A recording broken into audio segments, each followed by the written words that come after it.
Hello बच्चों, कैसे हो आप सब? चलिए, आज क्या पढ़ना है हम लोगों को? 10 का बी। तो अभ्यास जो है 10 का बी पढ़ने से पहले हम लोग उसके बारे में पहले जान लेना। एक्सरसाइज 10 का बी। 10 का बी में कहता है पहले भाज्य और अभाज्य संख्या। भाज्य संख्या पहले समझ लीजिए किसे कहते हैं, भाज्य संख्या। तो आप कहोगे ऐसी संख्या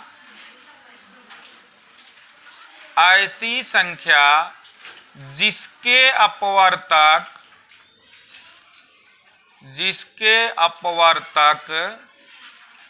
2 से अधिक हो।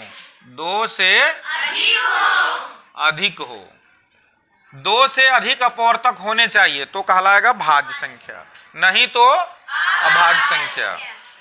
तो 2 से अधिक हो अर्थात वो 1 से भी कटे, स्वयं से भी कटे, इसके अलावा और किसी से भी कट जाए। 1 से भी अगर कट जाएगा और अलावा 3 अपवर्तक हो जाएंगे तो भाज्य कहना उसको। क्या कहना?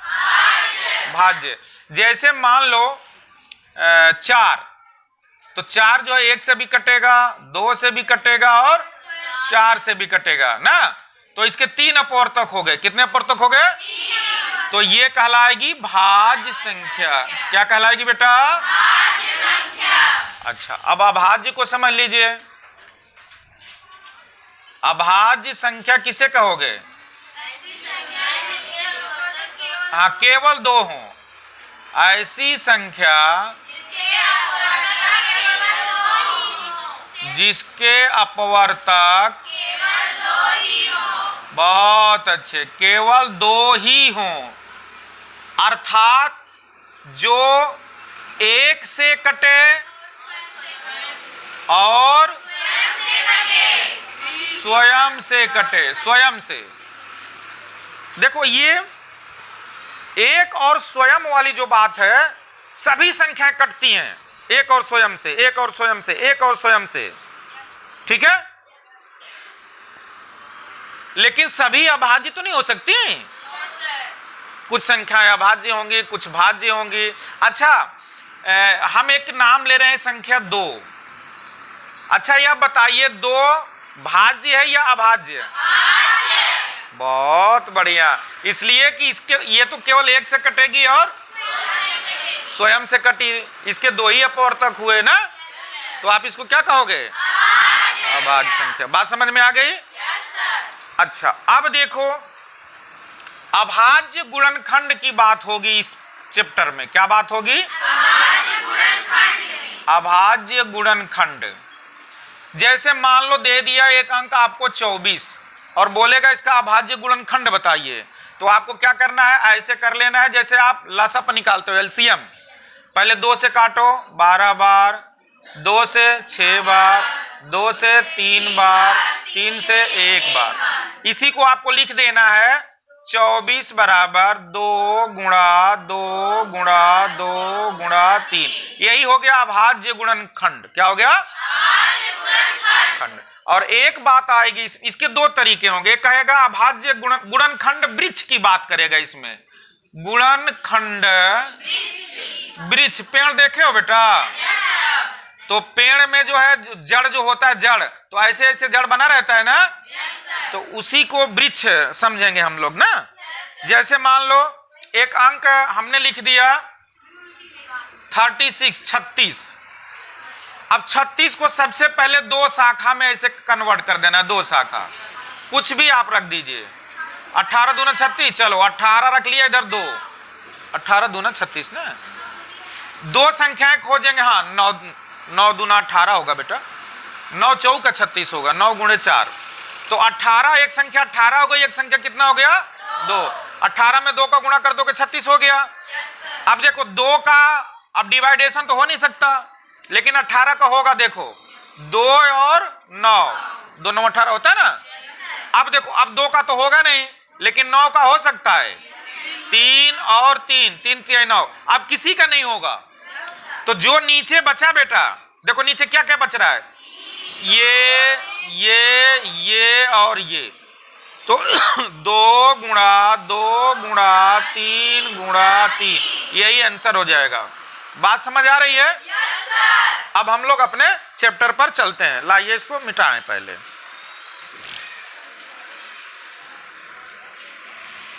समझ आ रही है बेटा? हाँ, बहुत अच्छा समझना है। जहां आपको समझना है पूछिएगा। हम लोगों ने अभी सीखा भाज्य संख्या और अभाज्य संख्या, गुणनखंड वृक्ष सीखा हम लोगों ने, और हम लोगों ने सीखा अभाज्य गुणनखंड हम कैसे निकालेंगे। तो चलिए 10 के बी का जो पहला सवाल है वो क्या कह रहा है, देखिए।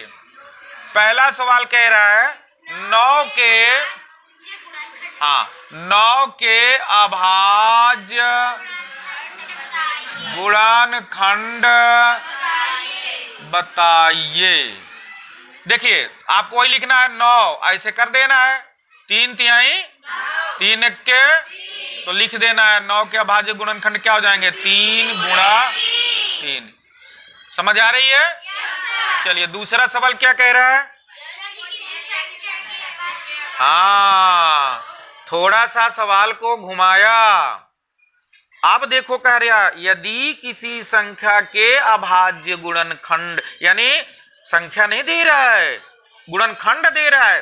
कह रहा है गुणनखंड किसी संख्या के अभाज्य गुणनखंड। सवाल कह रहा है बेटा किसी संख्या के अभाज्य गुणनखंड 2, 2 और 3 है, तो संख्या बताइए। क्या बताइए? संख्या बताइए। कौन बनाएगा? आइए आइए आइए, चलिए बनाइए। कैसे बनाएंगे?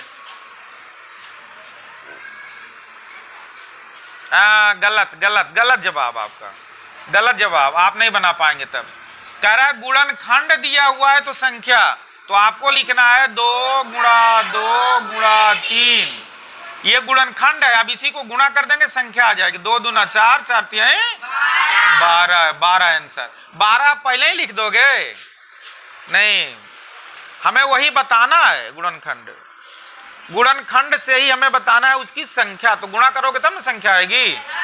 चलिए कोई बात नहीं। अगला सवाल है तीसरा। तीसरा क्या कर रहा है, यदि संख्या का गुणनखंड 8 और 3 है। कह रहा है कि संख्या का जो गुणनखंड है, संख्या का जो गुणनखंड है 8 और 3 है, 8 और 3 है, तो अभाज्य गुणनखंड बताइए। अभाज्य गुणनखंड बताइए। तो देखो 8 और 3 है एक संख्या। क्या है? 8 और 3 है। गुणनखंड कह रहा है 8 और 3 है, नहीं 8 गुणा 3 ऐसा है। अब अभाज्य गुणनखंड पूछ रहा है, तो देखो इसके टुकड़ा तो हो नहीं सकता, लेकिन इसका खंड हो सकता है। देखो 2 और इसका भी हो सकता है। क्या? 2 और 2 ऐसा हो सकता है ना। अब आप लिख सकते हो इसका अभाज्य गुणनखंड 2 गुणा 2 गुणा 2 गुणा 3, ये आपका हो जाएगा आंसर। बात समझ में आई? चलिए एक सवाल और है, क्वेश्चन नंबर 4। इसमें इसको अभ्यास पुस्तिका पर लिखना है, भरना है इसमें बेटा। 60 का गुणनखंड वृक्ष बनाया है ऐसे 6, 10, 6 का भी बनाया है 2, इसमें भरना है, तो क्या भरोगे? 3 भर दीजिए। 10 का बनाया है 5 और इसमें भरना है, क्या भरोगे? बहुत बढ़िया। यहां भी 60 है, इसका गुणनखंड कर किया है एक तरफ 30, तो एक तरफ कितना हो जाएगा? 2, इसकी को भर देना है।